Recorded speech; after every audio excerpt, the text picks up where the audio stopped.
I was deemed guilty for 23 years and I was treated as such. So I built my foundation around my ladies. We are families. We call each other sisters, mother. We have an auntie inside the prison. So we instilled hope with one another. It wasn't just an I thing. We worked together as a team. Yeah. If you believe we can change the narrative, if you believe we can change our communities, if you believe we can change the outcomes, then we can change the world. I'm Rob Richardson. Welcome to Disruption Now. This is the Rob Richardson here with Tyra Patterson, who's been on Disruption Now before. And we're talking disrupting in art. And I want you just to tell people what you just told me, because I just think it's amazing that you just told me this, that the fact is you used to go give your art, get basically chicken dinner at $35 to give away your art.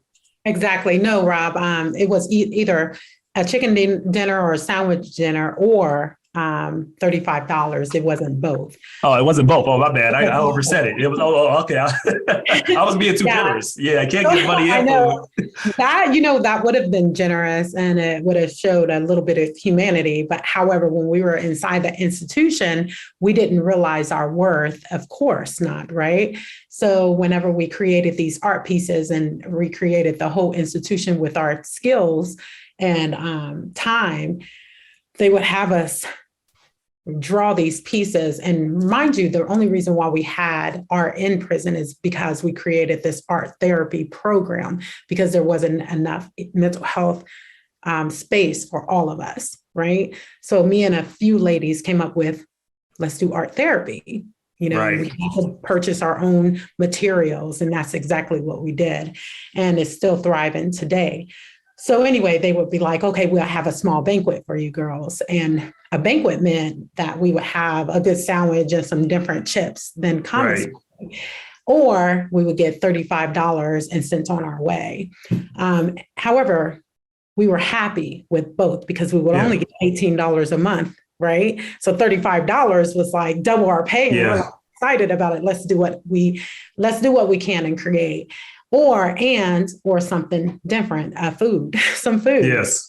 So our art pieces would go for sometimes $2,500 to $4,500 to a charity that we had agreed upon, but we had no idea how much our art was worth. Yeah, I mean, this is why it's important what we just talked about earlier. So if people don't know, Tyra, returning citizen, who was wrongly convicted, but it took 20 plus years of you serving time. And as you know, I am very proud of you, and we're all very proud of you and what you've done and what you continue to do. So talk about a little bit what you do. This is going to be a really short episode because we did this totally random. We're doing this right now just because I think people need to hear this, and we're going to have her back more because she's going to do something with Disrupt Art that we're going to talk about offline.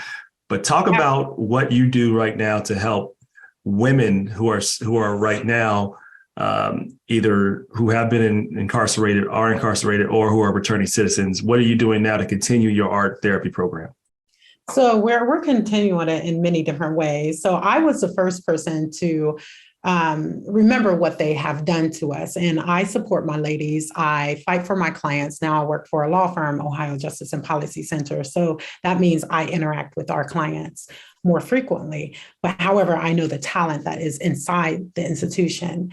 And with that being said, I was the first person to go back inside the institution and hire a lady, one of our clients who was very talented, named Jamie Santini, to do the art piece that is created on one of our our only social justice mural downtown, created and designed by me, but painted by Jamie Santini and funded by Artworks Mural.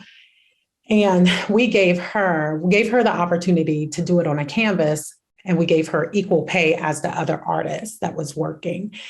And when I hired the person to create the mural downtown, it had to be a directly impacted woman of color, so that she can have the opportunity to network and know her worth as well. So this disrupted the prison population and disrupted the prison within itself, because they were so used to us using our own materials and buying our paint for 20, 30, 35, 40, not even $40. That's one. That's way too much. So whenever I came in and started showing these ladies their worth, Right. and every time I show a piece of their painting, not selling it, not selling any of their prints, but just to show their painting, $250, $350. And now they are knowing their worth. And that's so important, because very important. You know that when you serve time, and you didn't even commit the crime that you did, but even those that have committed the crime and are serving still deserve to have humanity, still deserve to understand their worth, period. Like, hard stop. And I'm so proud that you are still doing that. One final question. How did you not lose hope during those times when you served a lot of time in prison? It's easy to lose hope. How did you keep yourself grounded, keep yourself positive, and keep yourself like motivated to not give up, to not give into despair? For one, I knew there was two things that I was going to remember for the rest of my life. And that was the day that I entered inside the institution, and there was going to be a day that I was going to make it home. And those are the 2 days that we would never forget. So I wanted to make myself sharp. I wanted to know who was who, what was what, and what environments I needed to be in. So I stayed humbled through my girls. Whether it's guilt or innocent, it did not matter to me, because I was deemed guilty for 23 years and I was treated as such. So I built my foundation around my ladies. We are families. We call each other sisters, mother. We have an auntie inside the prison. So we instilled hope with one another. It wasn't just an I thing. We worked together as a team, and we prayed together, and we just helped each other. And that's what helped me. And education, because humanity should not and cannot wait for freedom. No, they can't. And Tyra Patterson, advocate, entrepreneur, freedom fighter. Pleasure to have you back on Disruption Now, and we're going to do some future stuff at Disrupt Art. We can't tell you about yet. We're working on it, but definitely stay tuned. Absolutely. Absolutely. You know, I'm a teacher now as well, right? Oh, I didn't know that. Okay. All right. So she's going to be teaching us too. So what's that first piece?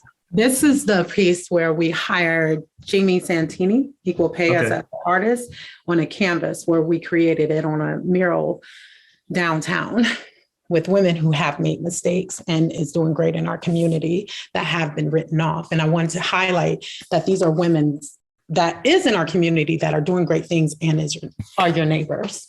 This is a piece, and all these are originals. This is a piece of a lady who was shackled to her bed, having her baby, and shackled while she was in delivery. Wow. Have the baby.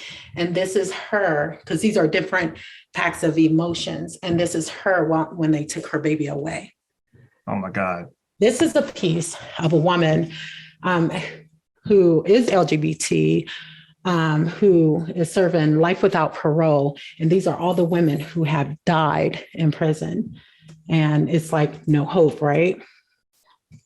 Wow. This is a woman, this is our oldest woman who is in the institution, who's been in prison for 47 years. This is Pat Warner. And I wanted to bring attention to the dehumanizing clothes that they make us wear so that people can't see us as women and human. Wow. This is Pat Warner. This piece is very, very special to me. I don't know if you can see it, but you can? Yeah, so I can see it if you hold it still. There you go. Okay. So she is an indigenous woman where she was not allowed, or any other woman in the institution was not allowed to have paint, canvases, or paintbrushes. So she took coffee beans and her own hair created to make a paintbrush and created this piece. Wow. And this is with coffee beans. If you could see it up close.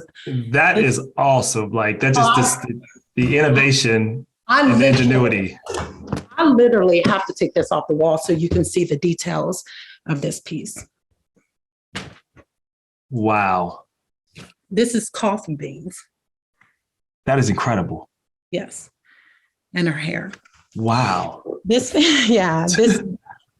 It's amazing. This piece right here, she's been incarcerated for 37 years, and this piece is called Dehumanizing of Names. So these are prison IDs, and this is how the community looked at us and the staff. Inmate, prisoner, convict, felon, offender, criminal, enemy, crook, outlaw. So this is the one thing that people don't talk about, the dehumanizing language that we face. That is our number one barrier. Yes.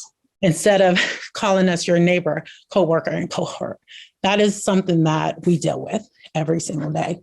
You should not use that language. Yes, I mean, I learned that through my time and by getting to know you, the Ohio Justice Policy Center. Language matters, framing matters. Language matters, and mental health in prison is very, very real. This is a piece, and this is about mental health. Trophy or trash. Wow. This is really well done work. Yeah. So these are pieces that need to be talked about, and so that we can have conversation about, because it would change the ecosystem for people who are returning home, for human beings, and for more people to get involved in what needs to happen. If people feel that change needs to happen, it needs to happen right here and right now. Awesome. Tyra, I always learn so much from you and get so inspired. This is wonderful. Thank you so much. Thank you.